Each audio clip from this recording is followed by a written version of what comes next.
मूकं करोति वाचालं पङ्गुं लङ्घयते गिरिं यत्कृपातमहं वन्दे परमानन्दमाधवम्. नमो गुरुभ्यः, नमः सर्वेभ्यः. The last class on the contemplation, in the second verse, we saw that Srimad Bhagavatam, why we should read a grantham and what is the Anubandha Chatushtayam related to Srimad Bhagavatam. The Anubandha Chatushtayam was Adhikari, Vishayaha, Prayojanam and Sambandha. All these four were revealed in the second verse, that is the second Mangala Shloka, Dharma Projchita Kaitavaha. Then the third verse showed us that Srimad Bhagavatam is the fruit of all the Shastras. The fruit for a tree is the final product. Similarly, Bhagavatam gives us whatever is necessary. It literally takes it out from all the Shastras, especially the Vedic tree, and gives it to us. That was the summary of the third verse.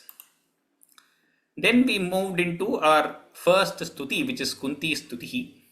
And Kunti is bowing down, praising Bhagavan after the war, after he has saved Parikshit, who was the final seed of the whole of the Kuru Vamsha, and he is going to depart to Dwaraka.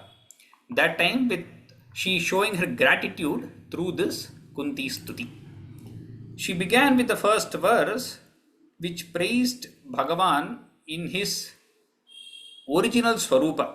That is, in this verse you can see that this almost is talking about the Swarupa Lakshana of Bhagavan that we saw in the first verse.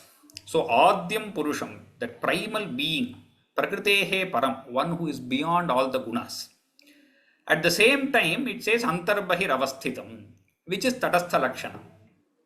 So, I hope we remember what is Swarupa and Tatastha Lakshana. So, we will see this. So, any epithet that is used for Bhagavan or Brahman, wherever it is used, it has to be one of either Swarupa or Tatastha Lakshana. It has to either define that Ishvara Swarupa directly or indirectly. So, just to revise that part also, I am just relating to it. Nevertheless, all these adjectives will always be coming. Whenever you praise Bhagavan in various ways, you will either be relating to either the Swarupa Lakshana or the Tatastha Lakshana of Bhagavan himself. And sometimes it might be in between both, the definition might be sitting on the fence also. So there might be words and descriptions like that. Nevertheless, she began with describing Bhagavan as Brahman himself. She did not describe him as her own nephew or the person standing in front. Rather, she saw that infinite being in front of her. That is how she began her stuti to Shri Krishna. Then, in the second verse, she said, you are that primal being, but due to ignorance, we are not able to capture you. We are all ignorant. And this ignorance comes because we have identified ourselves with the body and mind. I think that I am this Sharira, this body that I have. And therefore, I am bound by this Maya of yours. So help me realize that I am not this body, I am that Atma Swarupa. So when she says, Nalakshyase Mudhadrisha, the Mudhadrik, the person who is being referred to as Mudhadrik, is all of us who have identified ourselves as the body and mind. Whenever a person is asked, who are you? Immediately we come up with the name. But in the first verse, we saw that this name and form are what are Maya itself. The cause is different, but the name and form which we assume, it is temporary. So this body of ours and the mind that we have assumed is all temporary. But we identify ourselves and we say that is what we are. And that is ignorance. That is Mudhadrik. One who is ignorant, one who is like a fool. Just like if an actor were to identify with the character that he is playing and say, I am the character, I am not that original person. That is how we have all identified with the body and mind. And hence she gives the example, Nato Natyadharo Yatha. We have all become like that. Even you who are Bhagavan himself, we are not able to look at you that way. Sometimes we get the jnana that you are that infinite Ishvara. But many times we forget and think you are our friend, you are our relative, and we deal with you in that same manner. And that is the power of Maya. Then comes the next verse. This is the new verse we are starting contemplation on for today. Tatha paramahamsanam muninam amalatmanam bhakti yoga vidhanartham katham pashyemahi striyaha is the verse. Paramahamsanam. So in the previous verse we can see she had said Nato natyadharo yatha. The word yatha in Sanskrita means if something, or if something like this, if there is a yatha, then there should be a tatha also. So it is a continuation. The next verse is actually a continuation from here. So here she said ignorant people are not able to see you. But in the same way, Paramahamsanam, we saw that Bhagavata is Paramahamsa Samhita. Paramahamsas are those who can differentiate between Atma Vastu and Anatma Vastu. Atma is permanent. Our own self, that Brahma Vastu is permanent. Everything else that we perceive is Anatma. Whatever you can capture through your mind, your intellect, whether it be knowledge, whether it be action, all those are Anatma Vastu. Atma is permanent and Anatma is impermanent. One who can always distinguish between these two and who can stay in the Atman, he is called as a Paramahamsa. They are called as Paramahamsas. So those Paramahamsas who are always contemplating on that Brahma Vastu, hence Muni. Muni means those who do Manana are called Munis. So the heading of this course is Mananam. Those who are always in Mananam are called as Munis. Manana Shilanam, Muninam, Amalatmanam. Amala means that which is pure is Amala. Here Atma refers to the mind. Amalatma means one with a pure mind. What does purity of mind mean? Whenever mind does not have any desire, then it is pure. When it does not have attachment or hate, then it becomes pure. So that is what is meant by Amalatmana. So all these apply to those who are Paramahamsas. They are absolutely free of any kind of attachment. They have no desires. They have no material wants. They are Amalatmanas. So Amalatmanam Muninam Paramahamsanam Tatha. So in the previous verse she said Nalakshyase Mudhadrusha. We ignorant people are not able to see you. But these Amalatmana Paramahamsas, they are able to see you. They are able to see you in your original glory. They are able to visualize you. They are able to look through this acting form that you have taken. This actor dress that you have put on, they are able to see through that and they are able to see that Bhagavan in this form itself. Such is the greatness of those Paramahamsas. Tatha. So like that, Bhakti Yoga Vidhanartham, for us to follow Bhakti Yoga, you have come, Katham Pashyemahi Striyaha. We who are women, Kunti referring to herself and all us ignorant people, she says, how can we see you? Those great people, they might be able to see through this, but we are just normal people. How can we see you through this? How can we follow that Bhakti Yoga which those Paramahamsas are following? How can we follow that same Bhakti Yoga that is so difficult for even Paramahamsas to follow? How do we do that? Katham Pashyemahi Striyaha. So here there are two kinds of meanings we can take. One, Bhakti Yoga Vidhanartham is, how can we follow Bhakti Yoga? Is Kunti herself asking the question. That which is followed by Paramahamsas, how can we follow that? Or you can also say, O Bhagavan, for those Paramahamsas itself, you are giving them this Bhakti Yoga. Because we saw in the first verse also, that even though they are jnanis, they want to immerse themselves in the glory of Bhagavan. For no cause, they don't even have desire for moksha, but they still want to listen to the glories of Bhagavan. So for giving an opportunity for that, only if you do such avatara karyas, they will have an opportunity to sing about the glories, and hence bhakti yoga vidhanartham. They can do that, but how can we do? Katham pashyema histriyaha. How can we women see you? What can we do? That is one meaning. The other is when you take bhakti yoga vidhanartham for Kunti herself, then to teach us that bhakti yoga, those Amalatmanas, those Paramahamsas are able to see you. But to teach us Bhakti Yoga, you have taken this form. That is the meaning of this verse. Tatha Paramahamsanam Muninam Amalatmanam Bhakti Yoga Vidhanartham Katham Pashyemahi Striyaha. That is this. Next verse.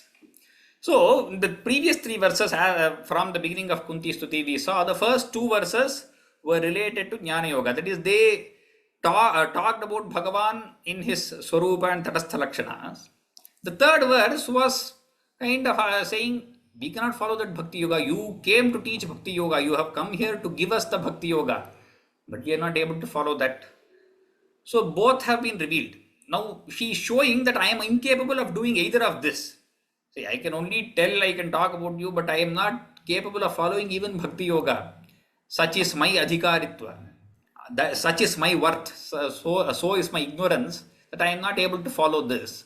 And therefore, next two verses, I am just prostrating to you. That's all I can do. I will only say Namaha, Namaha.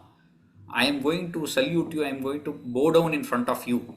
And that is all I am capable of. And hence the next verse, Krishnaya Vasudevaya Devaki Nandanaya cha Nandagopa Kumaraya Govindaya Namo Namaha. Is all just chanting the names of the Lord.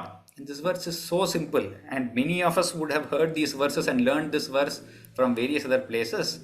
This is spoken by Kunti here in Bhagavatam. Krishnaya Vasudevaya. To that Krishna, who is the son of Vasudeva, who is the darling of Devaki, who is such a beloved child of Devaki. Nandana means one who gives Ananda. And hence, a son is called Nandana, because when the mother looks at his face, she is filled with joy. And hence Nandana, Devaki Nandanaya cha, Nandagopa Kumaraya, one who is such a beautiful child of Nandagopa, to that Govinda, to that cowherd of Vrindavana, who is just roaming around, that small young Krishna, to him I prostrate again and again.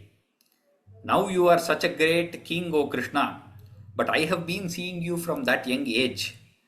I know of all the tribulations that Devaki and Vasudeva went through, of what Yashoda and Nandagopa went through. To that Krishna, to that young cowherd boy, I bow down. Krishnaya Vasudevaya Devaki Nandanaya cha Nandagopa Kumaraya Govindaya Namo Namaha. And she bows down to Krishna there. Next, she continues with the same mood. Namah Pankajanabhaya, Namah Pankajamaline, Namah Pankajanetraya, Namaste Pankajanghraye. So Namaha here again means I bow down, I salute you, I pay my obeisances to you again and again and again. To who?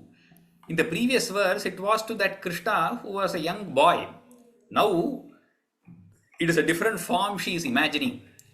To that Vaikuntapati, Pankajanabhaya, one who is in Vaikuntha, from whose navel emanates that lotus, from where the whole Srishti happens. The lotus emanates from his navel, and then the Chaturmukha Brahma comes out, and then the whole creation is created. So to that Pankaja Nabhihi means navel. So Pankaja Nabhaya, Pankaja Maline, one who has a mala of Pankaja. Pankaja means lotus.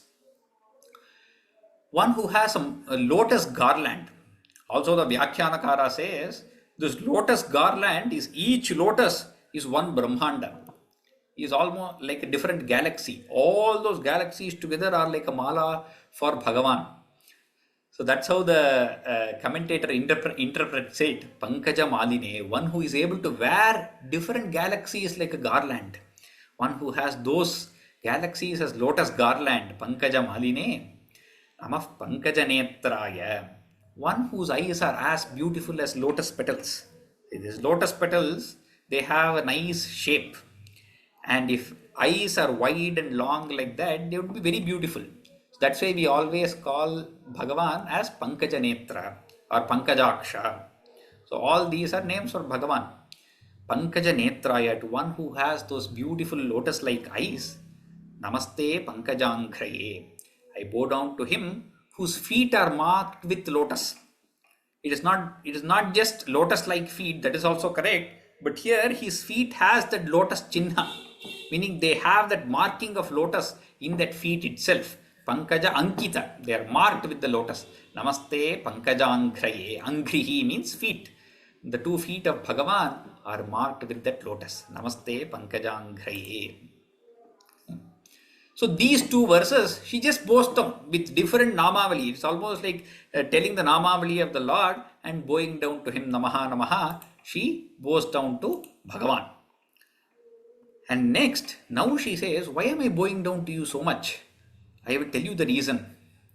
And these 2 are longer verses, as you would have seen, we just learnt. This is the verse we started with today. Yatha Hrishikesha. So, O Hrishikesha. The word Hrishikesha means one who controls the senses. Hrishika means senses. All the indriyas are called as Hrishika. So one who is the Isha or controller of these senses, the ruler of these senses, Hrishikesha. And the word Vibho also means one who is all pervading, one who is everywhere, one who is, the whole universe is called as Vibhuhu. O Hrishikesha, O Vibhu. Just as this, I will give you the whole meaning and then go word by word. Just as you protected Devaki, who was arrested in Kamsa's palace and kept, and you removed all her sorrow, similarly, you have protected me also, along with all my sons, repeatedly again and again from so many disasters you have been protecting us. This is how she prays. The beauty in this verse is, see, this Kamsa was Khala. Khala means a cruel fellow. Khala means evil fellow, one who does not have good intentions, is called as a Khalaha in Sanskrit. So Khalena Kamsena, this Devaki who was bound by her cruel brother Kamsa, and she was Ruddha. Ruddha means somewhere no freedom. He was bound or arrested and kept inside the jail. Ruddha. Atichiram, for a long time, not a short time. Even though she was your own mother, for a long time she had to undergo the suffering. Atichiram, Shucharpita. She was almost offered to the suffering. All she had to go through was suffering again and again for years together. And especially, all her sons, that is, before Krishna and Balarama, 6 of her sons were killed right in front of her eyes. Such is the sorrow that she had to go through. Your own brothers, O Krishna. And even the 7th one, she could not give birth. He had to move away and take birth in the womb of Rohini. So your mother had to undergo so many tribulations, so much distress, even though she was your own mother. And then later she was released, Vimochita. But, oh Krishna, you have more karuna towards me, you have more compassion towards me. And hence, I have been repeatedly saved from so many problems. Through so many problems in my life, again and again and again, you have somehow protected us. Along with all my sons.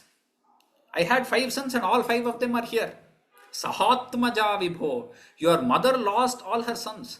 But me, you have some special corner for me that you have protected me along with all my sons.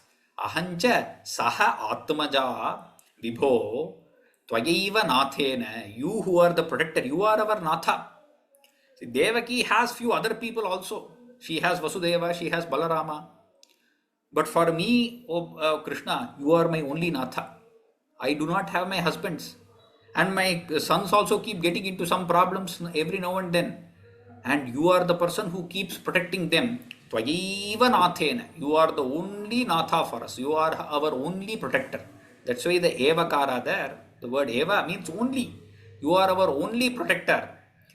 Muhuhu Vipadganat. Vipat means problems or perils or disasters. Whatever we go through in life, they are called as vipat. So again and again we are in this vipat, and it's a vipat gana, meaning a group of difficulties that keep coming again and again and again. You have been protecting us. Say yatha hrishikesha khalena devaki kamsena ruddha atichiram shucharpita vimochitahancha sahatmaja vibho tvayaiva nathena muhur vipadganat. So says Kunti in this verse. Moving on to the next verse. Now she said, you have protected us from so many problems. And now she lists all the problems that Krishna has been protecting them from. I will give you a list. It's not just saying that you have been protecting us. I will give you a list of things that you have protected us from. Vishat. You have protected us from poison. So we know in Mahabharata at a young age, Duryodhana mixes some poison with food, wanting to kill Bhima so that he can eliminate Bhima altogether and throws him into the Ganga. So from that also you only, even though we had not directly met you at that time, you are the person who protected us. From that poison you only protected. Mahagnehe, from the big Agni. Next, they were all, Duryodhana wanted to completely burn them up through arson in the Lac house of Lac in Varanavata. So from that fire also, you were the one who protected us. Or else how would our mind work in such a way that we have to escape from there? How would Vidura help us? So from that fire, you were our protector. Purushada darshanat. Purushada means Rakshasas. They are called as Purushada because they are used to eating human meat also. Purusham attiti Purushadaha. Those who eat men also are called as Purushadas. This Hidimba Rakshasa in the forest was like that. He wanted to eat up all these Pandavas. That was his intention. And then Bhima fights with him and kills him. So even from dangers like that, there are so many other Asuras, Rakshasas they come across in various places. So from that darshana, we see these Rakshasas, we get scared. But somehow you give us the strength to fight against them. So from the Rakshasas also, you have protected us. Purushada darshanat asat sabhayaha. Very well known. Draupadi was so badly, so unculturedly she was treated in that dice game. There was nobody to protect her. So many men sitting there, one upon the other, all great people. Namesake, none of them is there to protect her. And hence, Kunti says that is an asat sabha. It is a sabha, it's an assembly, no doubt. But all the people who are present there are useless fellows. They have no culture, they have no moral compass, and they let this happen to their own daughter-in-law, the Maharani at that time, Draupadi. So from that Asat Sabha you protected her. Asat Sabha yaha vanavasa krichrataha. After that they had to undergo 13 years of forest life and Ajnatavasa. And every now and then one other problem, Duryodhana will come and meet them, Durvasa will come. Many other problems keep happening, and every now and then you come and protect them in various ways, wherever, however possible. So you have always been our support, O Krishna. Krichra means difficulties. Some way difficulties are there. Vanavasa krichrataha. Mridhe mridhe. Mridha means again war. Various in the Kurukshetra war, what all did you not do? So many Maharathas are there, and you kept on protecting Pandavas from all these astras of these great Maharathas. Drona keeps planning to capture Yudhishthira. You keep somehow giving a counter plan and protecting him. You protected Arjuna from Karna's Nagapasha and so many other astras you helped them defeat Jayadratha. Throughout Mahabharata war, you have been giving us plans and you have been protecting us. So, Aneka Maharatha. Maharatha here means great warriors. All their astras, each one has different astras. You have been protecting us. There is this Bhurishravas who uses the Narayanastra. You protected Arjuna from that Narayanastra.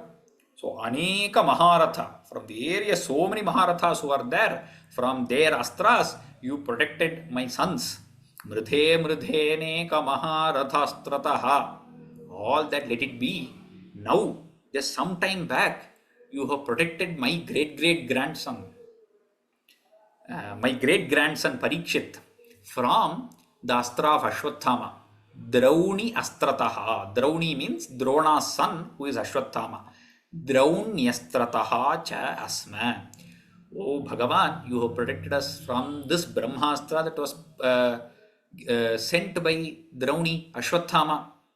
Hare Abhirakshitaha, O Hari, we have been protected like this by you repeatedly again and again and again. Now, what do I ask? So, till now, Kunti has said, so many difficulties we have had, but you have been completely protecting us. So, she should naturally ask, do not give us any more difficulties. But exactly what she asks in the next verse is exactly the opposite. He says, Vipadas santu nashashvat tatra tatra jagadguru. So many problems you have protected us from. May we always have such problems. May such problems, may such difficulties, calamities never go away from us. May we repeatedly keep getting such problems.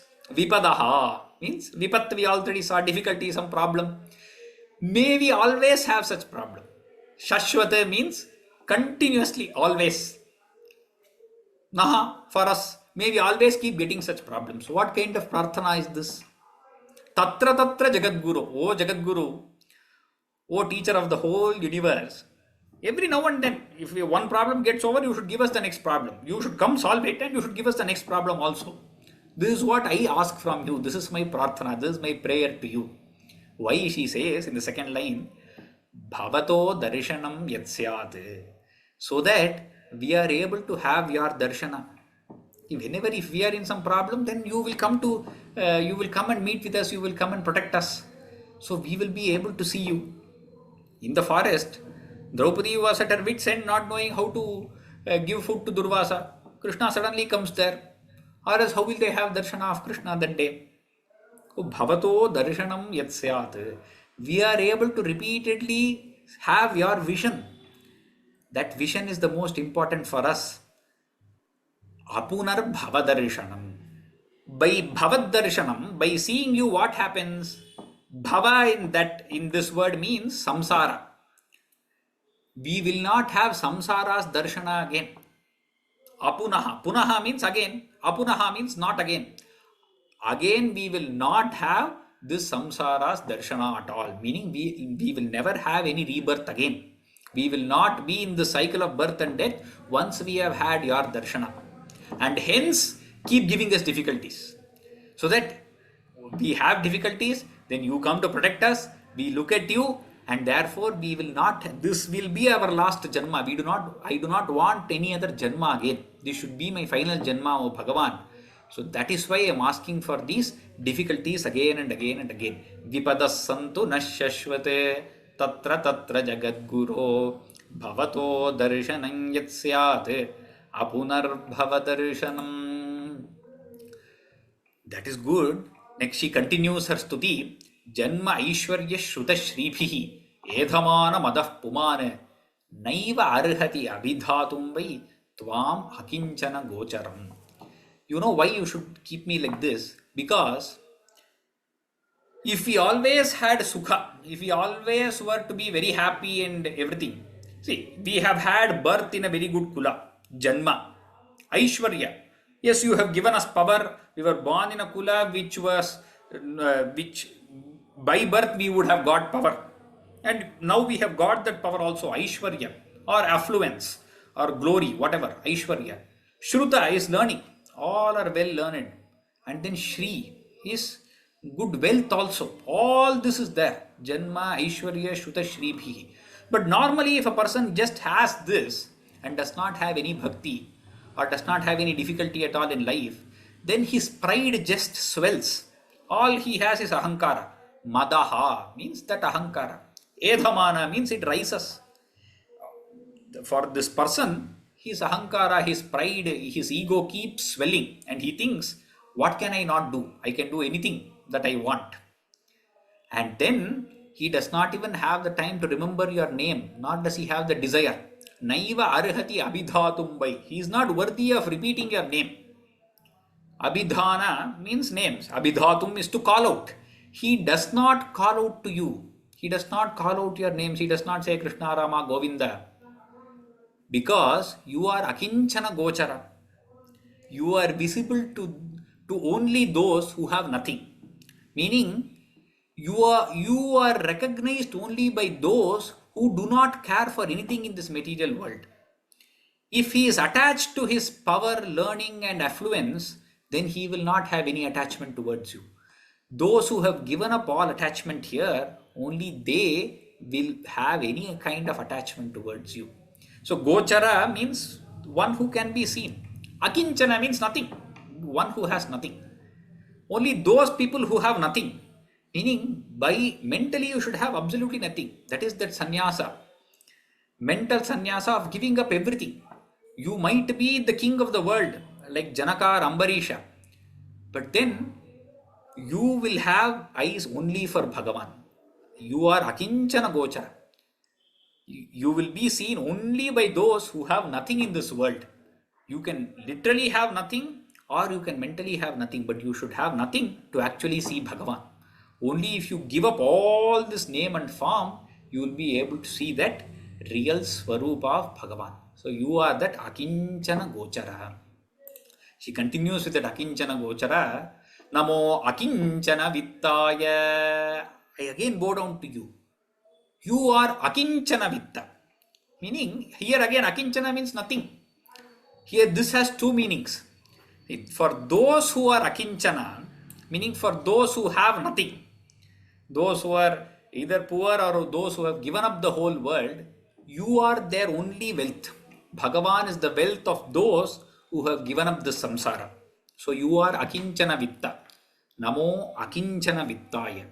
Or else, the akinchana vitta is an epithet for Bhagavan himself. For Bhagavan, what is the wealth? For Bhagavan, his bhaktas are his wealth, nothing else. And those bhaktas are akinchanas only. Meaning they have nothing other than Bhagavan. They are only devoted towards Bhagavan. So they are all akinchana, and for Bhagavan, they are his wealth. So Bhagavan's wealth is nothing other than his bhaktas. So this word can be interpreted in two ways. Namo akinchana vittaya nivritta guna vrittaye. One who is beyond all the three gunas. Nivritta means it is given up. He is beyond the realm of the sattva, rajas and tamas, all the three gunas. And he is just reveling in his own self. Atma Ramaya. One who is just satisfied in his own self. There is nothing, no more desire. One who has all jnana, one whose all desires are satisfied, he can keep reveling in his own self. The self is complete. There is nothing more that is necessary. And that person, he will have shanti. He will have peace, which is what we are all hankering after. You are that Shanta Swarupa. And you are Shanti itself. Shantaya. And you can give that Shanti to us, and hence you are Kaivalyapati. You are the granter of that moksha. Kaivalya means moksha. That in that where there is nothing other than one. Kevala means one. Kaivalya means that bhava of oneness. You are granter of that oneness, which is moksha itself. Kaivalya pataye namaha. So with this verse, may we also pray to Bhagavan that he also grants us moksha, and we will go forward in the following classes. Namo namaha sarvebhyaha. Now you can raise your hands to ask questions. I will first answer questions that are there on the question answer panel, and then I will call out those who have raised your hands. So one person asks, Namasye we had in the first verse, Namasye Purusham Tvadyam. Is it Subantam or Tigantam? Subantam means noun, Tigantam means verb. It is a verb, it is a Kriyapada. Namasye is a Kriyapada, but it is an Arsha Prayoga. You wouldn't directly find it in ashtadhyay.com. It is an Atmanepadi Prayoga for the Nam Dhatu, which is not prevalent. You will find a lot of such Prayogas in Bhagavata. So if you go to Nam Dhatu in ashtadhyay.com, you will not find the Namasye form of it. It is Uttama Purusha Ekavachana Namasya. Aham Namasye. Say, that's how Kunti begins. Namasya. And hence there is no Pullinga or Rabumsalinga. It's a Kriyapada. Ha. Sujit, you may raise your hand. You may talk. Namaskara Acharya. Namaste. Atra Vimochitaha in 23, verse 23. Which Yatha one? Rishi, No, your voice is a little low. Yes. in verse 23, can you hear me? 23. Okay. 23. Ah. Yatha Rishikesha Khalena Devaki Kamsena Ruthati Chiram Shucharpita Yes. Vimochitaham. In that one, there is in bracket I. So that Vimochita is connected to both Devaki and Kunti. Correct. That is why I put the I in the bracket. The aham is already there in the next one. Vimochita has to be connected to Devaki and Kunti. Because Devaki was also released and Kunti was also released. And hence Vimochita. Dhanyavadaha. Also in the 26th verse, Janma Aishwarya Sruti Sri Bihi. What is the Correct. difference between Aishwarya and Sri? Both are same, right? That's why here, no. Aishwarya here is power and Shri is wealth. When they Aishwarya are is used power. together, they give different connotations. Yes. Dhanyavadaha. Shweta. Namaste, Kikuchi. Namaste. So my doubt is in the 23, verse number 23, it is mentioned about Devaki, but then it is not mentioned about Yashoda. So is there any reason for that, or that's what I wanted to know? There is no reason. See, these are verses when you are praying to Bhagavan, and especially Devaki was the one who underwent a lot of difficulties. And so Kunti is just comparing herself to Devaki. Yashoda, we cannot equate here. There is no necessary to bring in Yashoda. Kunti is just saying you release Devaki. Similarly, you have shown even more compassion to me by protecting me many a times. That's all. It's just a poetic way of expressing. Okay. Okay, thank you. Lakshmi NRS. Namaste, Guruji. Can you hear me? Yes. That Kaivalya, you said it is Kevala. Correct. I didn't understand. Can you explain it a little bit more, please? Kevalasya bhavaha kaivalya. We will see the word Oh, many times. Tadhita Yeah. Okay. So kevala means one, something that is separate, or one is called kevala. So that Okay. oneness, Thank you. that is moksha. Moksha is called kaivalya because in that there is no second. There is one. Thank you.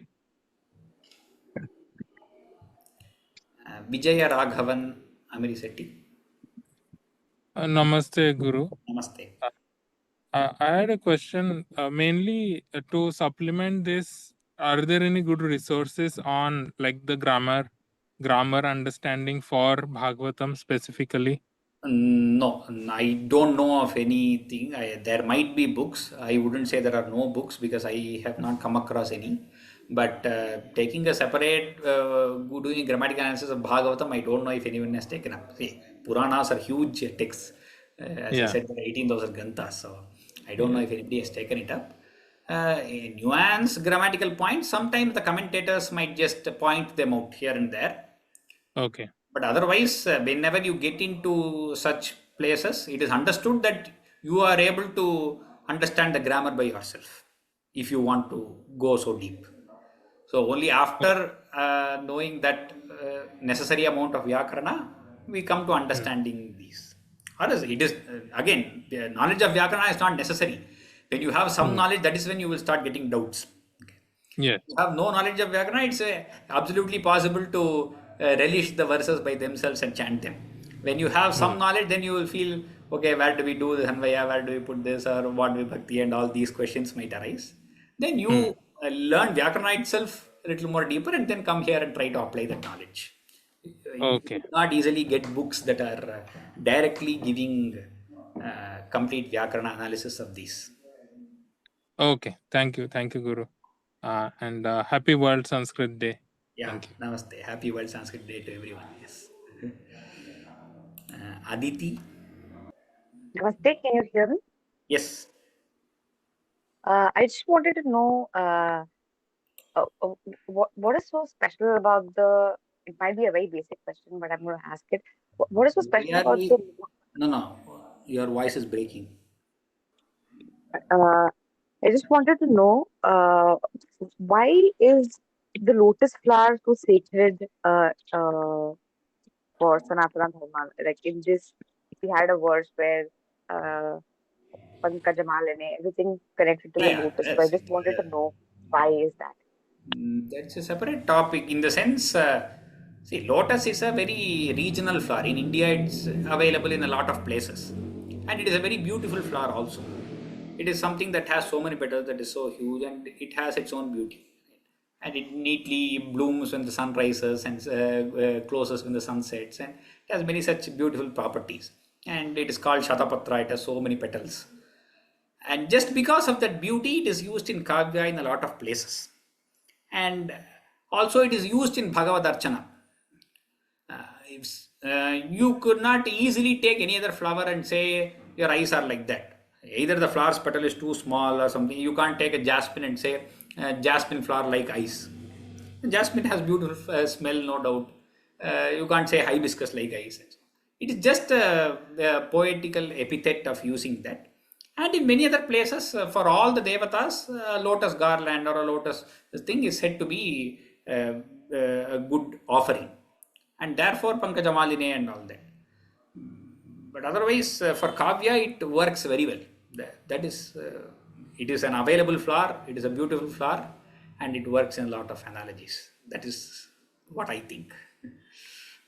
Okay, thank you. Because you mentioned like it uh, it being present in the Nabi and Brahma coming out of that. So I was wondering if there is some connection with Correct. The creation deeper and the lotus connections, plant. see, lotus also, it is used in so many other ways. For example, the whole of lotus can be eaten in many other ways. So, all parts are useful. And you can, when you open that stem, there are multiple parts inside. So, the idea of Brahma coming out of lotus is, see, when the lotus blooms, it's like it is creating its own universe. All the things come out. So from avyakta, from that, the whole thing, the creation expands. So it gives that metaphor also. Like that, there are other metaphors and analogies why there is a lotus coming out of the navel of Vishnu, and then Brahma is said to travel through the whole lotus stalk and come out, and all that is there. That is a that analogy part is separate, and that is why lotus is used in showing the emanation of Brahma, and it is used as the asana for many devatas, Lakshmi, Saraswati, Brahma, all of them are Pankajasana. Thank you so much. Geetanjali. Namo Namah Gurudev. Namaste. Yeah, namaste. When I joined the course, at that time, one of my intention was to learn these great prayers so that while praying, appropriate words can be used. But today it hit me so hard because Kunti Devi is praying to Lord to give her all the kashta so that Lord is there to come and darshan happens and he takes care of her. Whereas I am busy chanting Sahasranamas to get rid of all the problems. So, she's asking for problems, whereas we are doing all other things to get rid of problems. So it was just, it just hit me hard. So I thought I'll share with you. Give me She some also direction. wants to get rid of problems, but Yeah. through that, she wants to have more problems. I say, like, get rid of this and give me next, get rid of this and give me next. Ah, okay. Mm-hmm. That is there. Yes, So it is each devotee is the way they look at it, right? yes, I understand. Yeah. That is the beauty of going through the minds of these stutis. Yes. Revati Tirumalai Swami.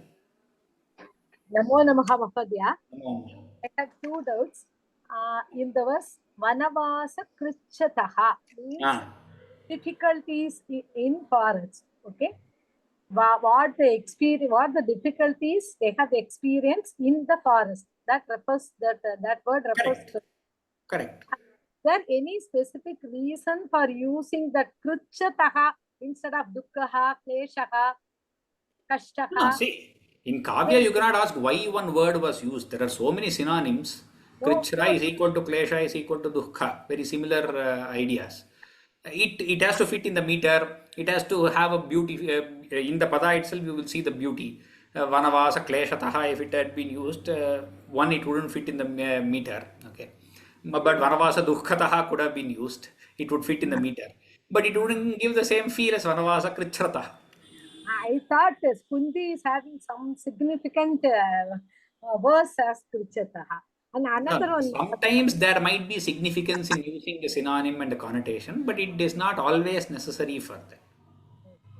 And another thing, Mahadya, whether moksha is the same as mukti or mukti is different from moksha. Mukti is synonymous with moksha in most places, yes. Kunti is asking for mukti only, no? Yes, yes. Dhanyavad. Yeah. Dhanyavad. Anjali. Anjali, you may speak. You are unmuted. Can you speak? Or Nagalakshmi, you can speak. Nagalakshmi or Anjali, both of you are allowed. Any of you can speak. By the way, I will answer a couple of questions on the chat. I am Nagalakshmi here. Kamsa, it says. Namaste, Guruji. Namaste, Kamsa, Guruji. it is, in Sanskrita, it is Kamsa only, not Kansa. Kansa is a very Hindi way of saying it. I heard it, but it's Kamsa. Because there is Sakara next, it has to be Kamsa only. Hare Krishna. Hare Krishna, yes. Please tell me. Can you hear me? Hare Krishna, Gurudev. One thing like that in Mangalam first row, Janmadasya Yatonve, here it was written 9 sutras, no? Yes. And I try to understand, but I am able to locate only 7. Like, you help me to understand that 9. Now I do not have that verse in the slide in this presentation that I am showing now. You can refer the material of the class. I have given a slide separately, splitting them into 9 separate phrases. Okay, Gurudev, I'll see that. And one thing more, Gurudev, please, really a gentle request. The link was shared after 10 minutes, 15 minutes of class. No, we usually do not share the link on WhatsApp. You have to log in through the Sanskrit from Home portal. Yeah, I tried my level best, but there it was asking the meeting ID number. Now that I'm not having any. Okay, that is why some problem is there. We will try to resolve that. So if there's such a problem, that's what I saw somebody had asked. That is why I shared it. Such a problem is there. I will open the group previously before that, and I will share the link. Because I'm very poor and very, very weak student, so I want to join from the beginning. Like, yes, understand. Thank you, Gurudev. Thank you so much. Hare Krishna. And Yeah, I'm really enjoying. I'm able to read. I'm so happy. Yeah, thank you so much. It's all Bhagavad Kripa. Hare Krishna. Nagalakshmi. Okay, Nagalakshmi, you're not able to unmute and ask. Okay. Anushri has asked whether Paramahamsa and Avadhuta are same or different. Both can be used synonymously. Again, they have very technical differences in the little meanings and all. But a Paramahamsa is an Avadhuta. Arsha Prayoga means Rishi Prayoga. Arsha, the word I used, means Rishi. It need not always conform to grammar rules. We find a lot of such usages. Prayoga means usage. In Bhagavata, Mahabharata, Ramayana and all, we find such. They are created by rishis themselves. That is what those questions have been answered. Nagalakshmi, you may speak. Namaste, Guruji. You are unmuted, but I can't hear you. Yes.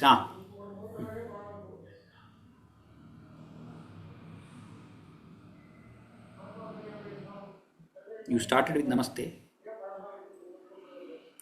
Okay, we will see in the next class. Thank you all. Namo Namaha. We will Agrima Shanivasare Punaha Drakshyamaha. Namas Sarvebhyaha Ram.